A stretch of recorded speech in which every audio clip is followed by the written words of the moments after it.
प्रशांत कटारे और बुलेटिन की शुरुआत भोपाल से आई बड़ी खबर के साथ। तो बड़ी खबर, एक साथ भोपाल में 47 कोरोना पॉजिटिव मामले सामने आए हैं। भोपाल के एक थाना प्रभारी भी कोरोना पॉजिटिव हो गए हैं। जीएमसी के एक डॉक्टर को भी कोरोना हो गया है। वहीं स्वास्थ्य विभाग और जीएमसी हॉस्पिटल से मिले पॉजिटिव केस जहांगीराबाद से 15 और मंगलवारा क्षेत्र से 10 नए कोरोना मामला सामने आए हैं। मंगलवारा में 2 साल का बच्चा भी पॉजिटिव निकला है, जबकि जहांगीराबाद से 6 और 9 साल के बच्चे भी कोरोना पॉजिटिव मिले हैं। तो ये बड़ी खबर है इस वक्त की भोपाल से। 47 नए कोरोना संक्रमण के मामले सामने आए हैं और इतना ही नहीं, भोपाल के एक थाना प्रभारी भी कोरोना से संक्रमित हो गए हैं।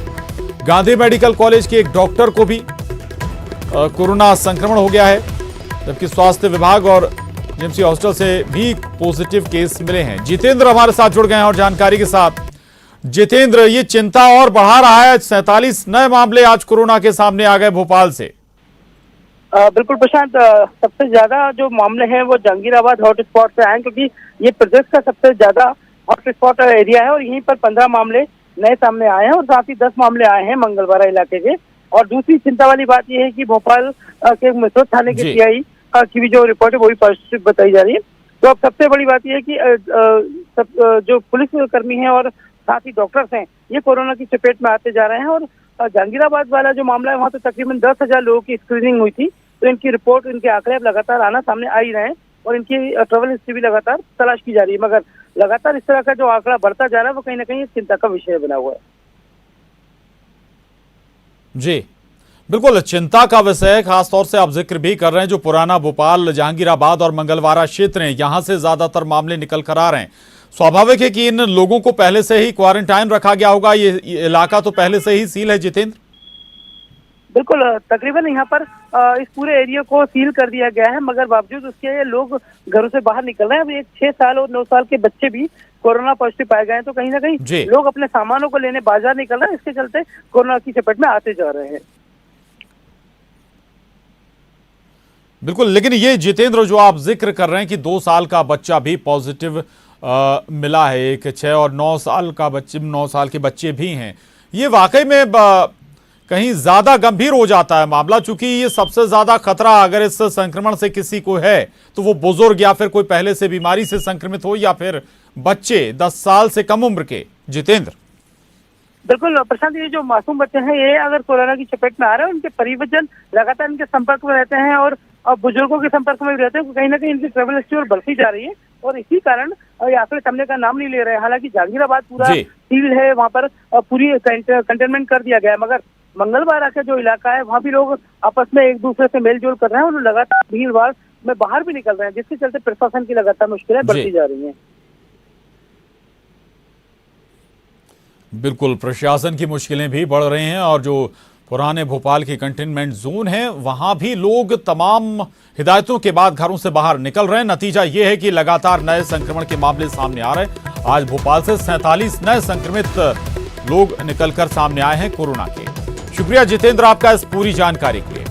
और अब एक और बड़ी खबर का रुख कर रहे हैं। बड़ी खबर इंदौर से, जहां 53 नए कोरोना पॉजिटिव मिले हैं। कुल पॉजिटिव मरीजों की संख्या 1780 तक पहुंच गई है। देर रात ये नया मेडिकल बुलेटिन जारी हुआ और इसमें ये तस्वीर साफ हुई। अब 53 नए कोरोना पॉजिटिव मामले इंदौर में सामने आए हैं। 1780 तक ये आंकड़ा पहुंच गया। आपको बता दें कि एक कोरोना मरीज की मौत की पुष्टि भी हो गई है और अब तक कुल 87 मरीजों की मौत इंदौर में हो चुकी है। 24 घंटे में 69 पॉजिटिव मरीज सामने आए हैं और अब तक 732 मरीज स्वस्थ होकर अस्पतालों से डिस्चार्ज भी हुए हैं।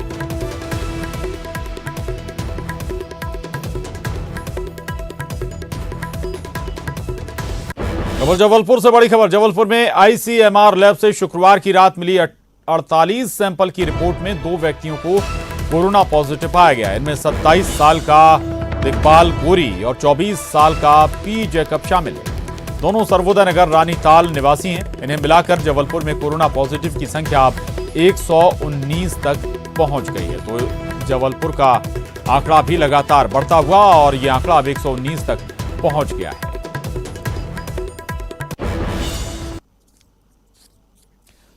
बड़ी खबर बुरहानपुर से है। बुरहानपुर में 7 नए कोरोना पॉजिटिव मिले हैं। जिले में अब तक कोरोना पॉजिटिव की संख्या 55 हो गई है। 5 कोरोना मरीजों की मौत भी हो चुकी है बुरहानपुर में। जिला स्वास्थ्य अधिकारी डॉक्टर विक्रम सिंह वर्मा ने इसकी पुष्टि की है। जिला प्रशासन कोरोना संक्रमण रोकने के लिए लगातार मुस्तैद है।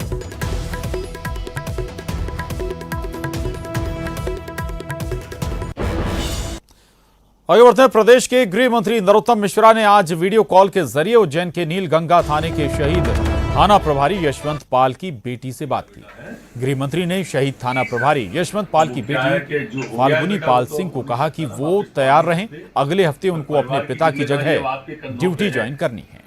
पूरे परिवार की भी और प्रदेश की भी महत्वपूर्ण जिम्मेदारी एसआई का किया है मुख्यमंत्री जी ने। नरोत्तम मिश्रा बोल रहा हूँ बेटा, मैं नरोत्तम मिश्रा बोल रहा हूँ, मैं होम मिनिस्टर बेटा। हाँ, बस अगले हफ्ते ज्वाइन करोगे आप बेटा, है ना। सबकी चिंता करनी है, समाज की भी, परिवार की भी, प्रदेश की भी। बधाई बेटा है बिटिया, तुम्हारा मुख्यमंत्री जी ने किया है उसका एसआई का बेटा। तो आपको बता दें कि उज्जैन के नीलगंगा थाने के शहीद थाना प्रभारी यशवंत पाल की बेटी से गृह मंत्री नरोत्तम मिश्रा ने फोन के जरिए बात की और शुभकामनाएं दी, जिम्मेदारियां भी याद दिलाई कि अब उनके पिता की तरह ही उन पर भी अब जिम्मेदारी है। उस जिम्मेदारी को बखूबी निभाना है। आपको बता दें कि ड्यूटी के दौरान ही शहीद हुए थे थाना प्रभारी यशवंत पाल। शरद हमारे साथ जुड़ गए हैं और जानकारी के साथ। शरद, महत्वपूर्ण है, ये हौसला भी बढ़ा रहे हैं नरोत्तम मिश्रा और ये एक बेहतर कदम भी कि शहीद हुए हैं अपनी ड्यूटी के दौरान यशवंत पाल। अब उनकी बेटी भी वही जिम्मेदारी संभालेंगी, सब इंस्पेक्टर के तौर पर मध्य प्रदेश पुलिस में नियुक्त होंगी। शरद। हाँ बिल्कुल प्रशांत, देखिए उज्जैन के नीलगंगा थाने के जो टीआई थे यशवंत पाल, वो कोरोना की जो ड्यूटी कर रहे थे अपने कंटेनमेंट एरिया में, उसी दौरान वो कोरोना पॉजिटिव हो गए और फिर बाद में इंदौर में अरबिंदो इंस्टीट्यूट में उनकी मौत हो गई थी, वो शहीद हो गए थे। इसके बाद ही मध्य प्रदेश सरकार ने यह तय किया था कि उनके परिवार के किसी सदस्य को सरकारी नौकरी दी जाएगी। तो इसमें उनकी जो बेटी हैं फाल्गुनी पाल, उनको सरकार ने सब इंस्पेक्टर की नौकरी देने का फैसला किया है। इसी जानकारी को आज खुद जो गृह मंत्री हैं नरोत्तम मिश्रा, उन्होंने वीडियो कॉल की फाल्गुनी को और ये जानकारी दी कि सरकार ने उन्हें सब इंस्पेक्टर बनाने का फैसला किया है और अगले ही हफ्ते उन्हें अपनी ड्यूटी भी ज्वाइन करनी है। इस दौरान गृह मंत्री ने उनका हौसला भी बढ़ाया और ये कहा कि अब उनको प्रदेश की सेवा करनी है और अपने परिवार का भी ध्यान रखना है। हालांकि इस दौरान फाल्गुनी भावुक भी हो गई काफी, जिस पर गृह मंत्री ने उनका हौसला बढ़ाया। लेकिन ये कह सकते हैं कि हमारे जो पुलिस के जवान हैं जो इस कोरोना आपदा में लगातार ड्यूटी कर रहे हैं, वाकई में कोरोना कर्मवीर हैं।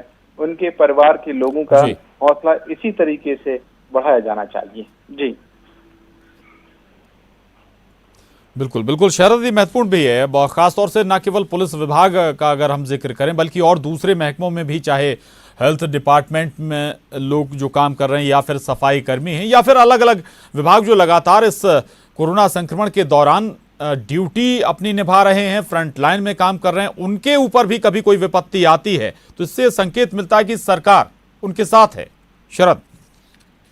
हाँ बिल्कुल, इससे संकेत मिलता है और मध्य प्रदेश सरकार इससे पहले ये ऐलान भी कर चुकी है कि जो भी फ्रंट लाइनर काम कर रहे हैं कोरोना कर्मवीर, उनकी 50 लाख तक के जो सुरक्षा बीमा है वो सरकार की ओर से कराया गया है, फिर वो चाहे स्वास्थ्य कर्मचारी हो या फिर पुलिस के जवान हो।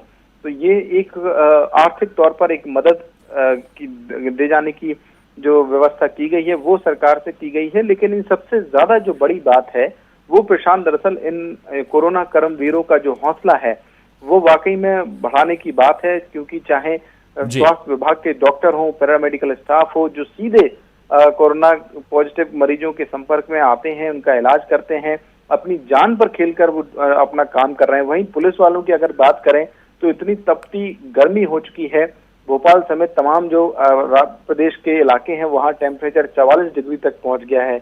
ऐसे में भी जो पुलिस के जवान हैं वो सड़कों पर ड्यूटी कर रहे हैं, कंटेनमेंट एरिया में ड्यूटी कर रहे हैं, लॉकडाउन सुनिश्चित करा रहे हैं। तो सिर्फ आर्थिक मदद ही काफी नहीं है, निश्चित ही उनका हौसला बढ़ाने की जरूरत है, जो वक्त वक्त पर सरकारें भी कर रही हैं और हम और आप भी कर रहे हैं। जी,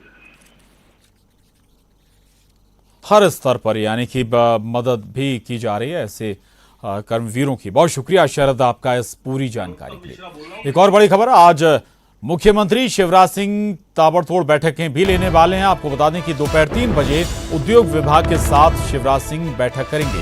इसके बाद शाम 4 बजे कोरोना महामारी की समीक्षा बैठक होगी और शाम 5 बजे कृषि विभाग के साथ मुख्यमंत्री शिवराज सिंह चौहान बैठक करने जा रहे हैं। तो आज ताबड़तोड़ बैठकों का दौर चलेगा। 3 बजे उद्योग विभाग, 4 बजे कोरोना महामारी की समीक्षा और शाम 5 बजे कृषि विभाग के साथ बैठक।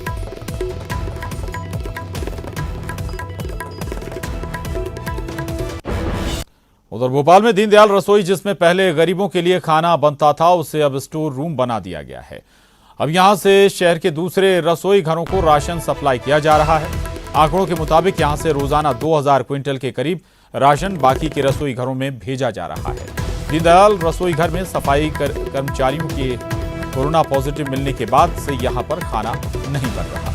वहीं एहतियात के तौर पर हर दिन दीनदयाल रसोई को सैनिटाइज करने का काम भी चल रहा है।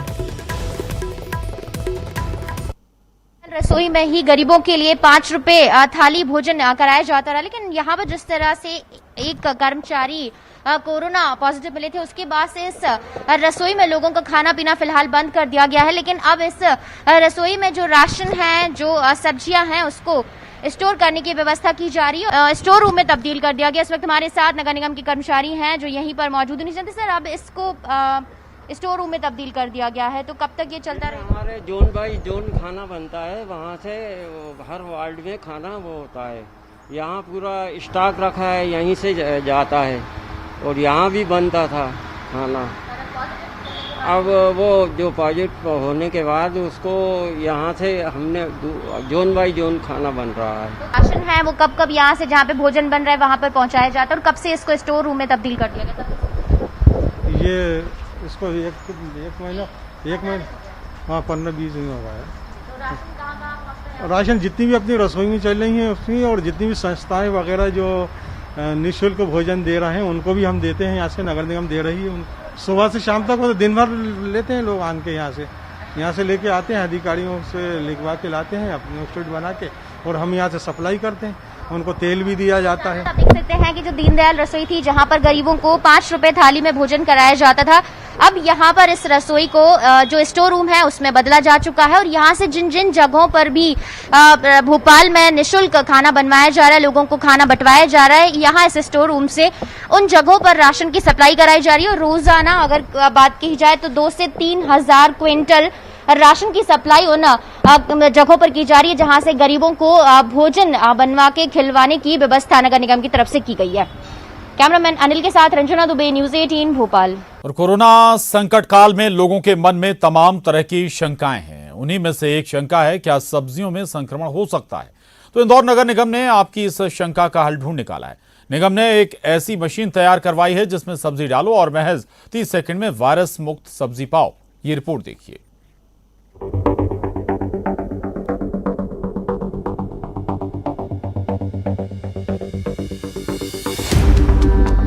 कभी आपने सुना है कि सब्जियों को भी सैनिटाइज किया जाता है? नहीं ना। लेकिन इंदौर में कोरोना के संकट से बचने के लिए जिला प्रशासन ने नया तरीका निकाला है। वो तरीका है सब्जियों को सैनिटाइज करने का, जिसके तहत अब सब्जियों को पहले सैनिटाइज किया जाएगा, उसके बाद उन सब्जियों को लोगों के घरों तक पहुंचाया जाएगा। ये ट्रॉली है, इसमें तमाम तरह की सब्जियां रखी हुई हैं। इसमें अदरक है, भिंडी है, बैगन है, टमाटर है, गिलकी है, मिर्ची है। इन सब्जियों को इस अल्ट्रा वायलेट ओवन में डाला जाएगा। 30 सेकंड में जैसे ही बीप की आवाज आएगी, ये सब्जियां वायरस फ्री हो जाएंगी। इंदौर में तेजी से बढ़ रहे संक्रमण के चलते लॉकडाउन का पालन और सख्ती से कराया जा रहा है। दवा की दुकानों को छोड़कर सभी दुकानें बंद हैं। ऐसे में राशन और सब्जियों की सप्लाई नगर निगम कर रहा है, लेकिन लोगों के मन में सवाल था कि सब्जियों से भी संक्रमण फैल सकता है। लिहाजा नगर निगम ने सब्जियों को सैनिटाइज करने का नायाब तरीका निकाला है। निगम ने अल्ट्रावायलेट ओवन तैयार किया है, जिसमें पहले इन सब्जियों को सैनिटाइज किया जा रहा है, उसके बाद इसे लोगों के घरों तक पहुंचाया जा रहा है। लगभग 80 से 90 किलो सब्जियां एक बार में सैनिटाइज हो जाती है। बिल्कुल जो प्रशासन की ओर से जानकारी दी गई है उसमें यही बताया गया है कि सब्जियां टोटली वायरस फ्री हो जाती है। यूवी रेडिएशन ही एक ऐसा रेडिएशन है जिसके थ्रू कोरोना को बहुत इजीली नष्ट किया जा सकता है। इस अल्ट्रावायलेट ओवन में एक बार में करीब 1 क्विंटल सब्जी सैनिटाइज हो सकती है, जो महज 30 सेकंड में हो जाती है।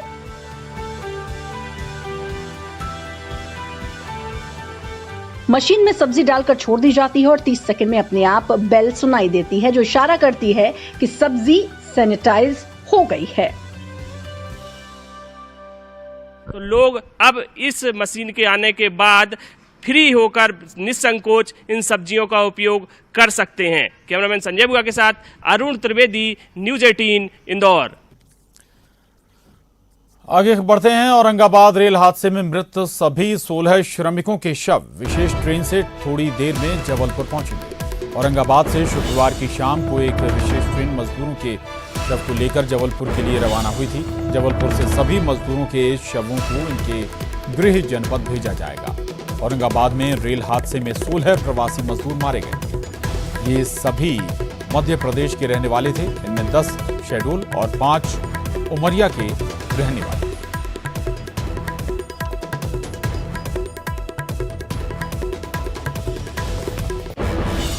प्रतीक अवस्थी हमारे साथ जुड़ गए और जानकारी के साथ। प्रतीक, मजदूरों की पार्थिव देह लेकर कब तक पहुंचेगी ये विशेष ट्रेन?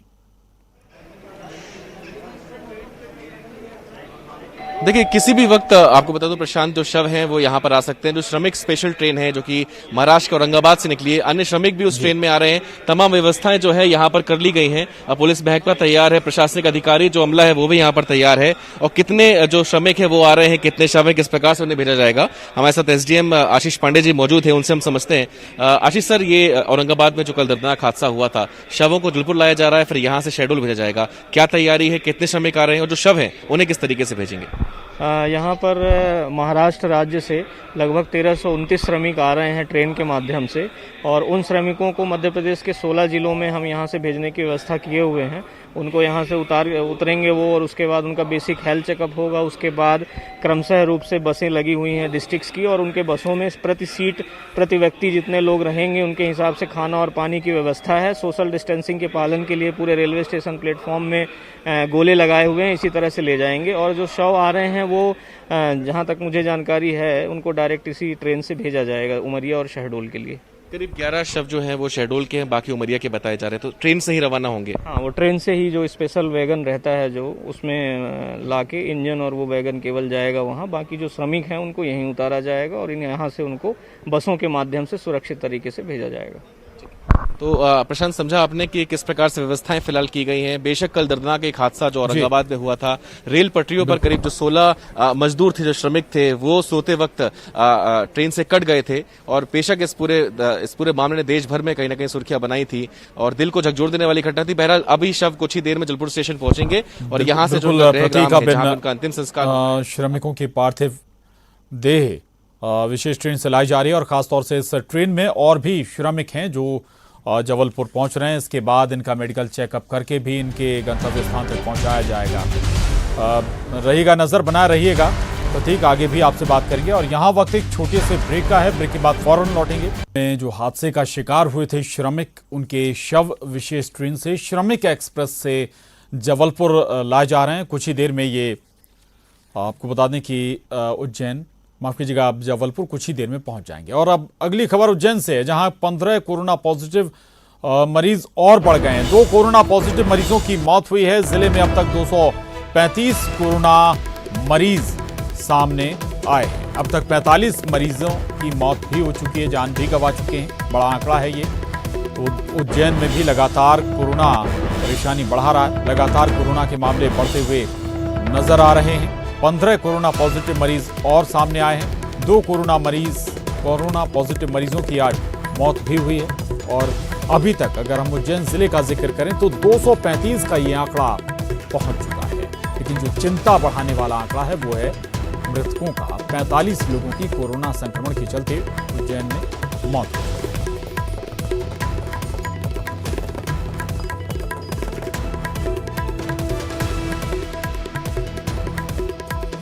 एक बार फिर आपको बता देते हैं, दरअसल 15 नए कोरोना संक्रमित मामले आज उज्जैन से सामने आए हैं और ये सिलसिला थमता हुआ नजर नहीं आ रहा है। आनंद निगम हमारे साथ जुड़ गए हैं और जानकारी के साथ।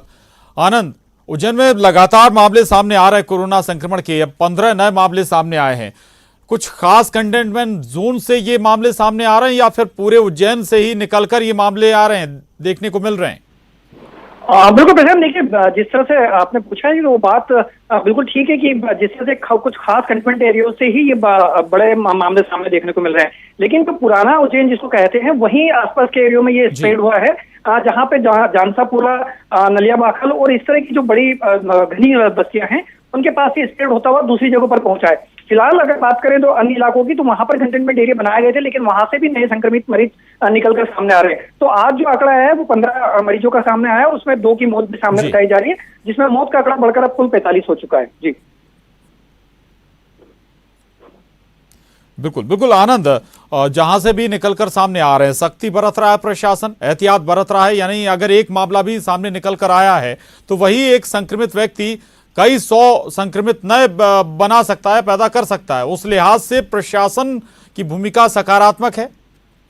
बिल्कुल, देखिए चूंकि आप प्रशासन में 2 बड़े फेरबदल हो चुके हैं उज्जैन में, कलेक्टर बदले जा चुके हैं, एसपी बदले जा चुके हैं। उसके बाद से यहाँ पर थोड़ी सी प्रशासनिक जो है चुस्ती दिखाई दे रही है। और जिस तरह से यहाँ पर अगर बात की जाए सर्वे टीम की, तो सर्वे टीम को यहाँ पर लगा दिया गया है। अब वो घर घर जाके कंटेनमेंट एरिया के अलावा उन जो है एरिया को भी चिन्हित कर लिया गया है जहाँ पर संक्रमित हो सकते हैं। तो ऐसे में बड़ी संख्या में लोगों को लगाया गया है और यहाँ पर सर्वे भी किया जा रहा है, जिसमें बड़ी संख्या में और ज्यादा संक्रमित मरीजों के सामने आने की बात कही जा रही है। जी, यानी कि अभी जंप यहां पर और देखने को मिलेगा। स्वाभाविक है कि अगर ज्यादा से ज्यादा चेक होंगे और अगर इनमें कोई संक्रमित हुआ, सैंपल लिए जाएंगे तो फिर कुछ और बड़े आंकड़े देखने को मिल सकते हैं। शुक्रिया आनंद आपका इस पूरी जानकारी के लिए, बातचीत के लिए। और अगली खबर का रुख करेंगे। अगली खबर शिवपुरी से। शिवपुरी में 2 अलग अलग सड़क हादसों में 36 से ज्यादा मजदूर घायल हो गए। दोनों हादसों के शिकार बाहर से लौट रहे प्रवासी मजदूर बने, जो तेज रफ्तार वाहन में चढ़कर महाराष्ट्र से उत्तर प्रदेश जा रहे थे। घायल मजदूरों को जिला अस्पताल में भर्ती कराया गया है, जहां उनका इलाज जारी है। घायल मजदूरों का कहना है कि ट्रक का ड्राइवर काफी तेज गति से गाड़ी चला रहा था। एक टर्न पर आकर उसने गाड़ी से अपना नियंत्रण खो दिया और गाड़ी दुर्घटनाग्रस्त हो गई।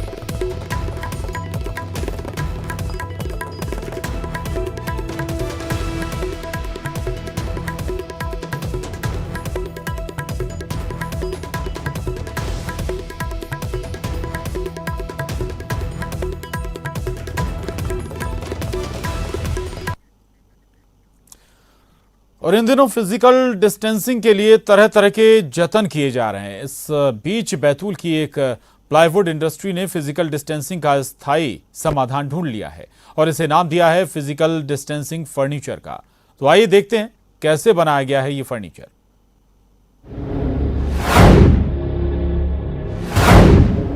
तो देख लिया आपने, इसे नाम दिया गया है फिजिकल डिस्टेंसिंग फर्नीचर और इसे बनाया है बैतूल की एमपी वीनियर प्लाईवुड इंडस्ट्री ने।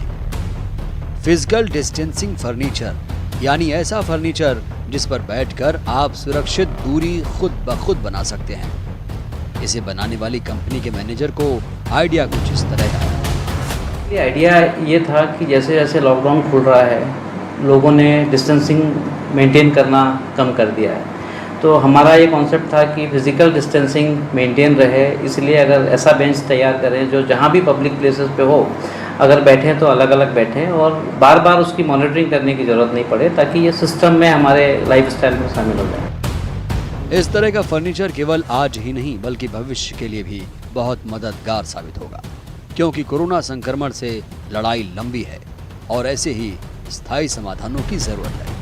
अभी बेंचेस से स्टार्ट कर रहे हैं, आगे जाके हम हैंड वॉशर भी यूज़ करेंगे और शहर के बहुत सारे जगहों पे लगाएंगे ताकि लोगों को ये पता रहे कि हमको अपनी कहाँ तक सीमा रखनी है। और कितने अभी इस तरह के फर्नीचर तैयार होंगे?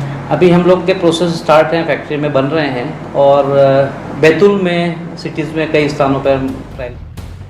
फिलहाल बैतूल में एक भी नया कोरोना संक्रमित मरीज नहीं है और प्रशासन ने लॉकडाउन में आंशिक छूट दी है, लेकिन छूट मिलते ही लोग फिजिकल डिस्टेंसिंग भूल जाते हैं। ऐसे में सार्वजनिक स्थानों पर इस तरह के फर्नीचर फिजिकल डिस्टेंसिंग बनाने के लिए काफी कारगर साबित होंगे। ऋषु नायडू, न्यूज़ 18 बैतूल। और उसके साथ ही बुलेटिन में बस इतना ही। खबरों का सिलसिला लगातार जारी है।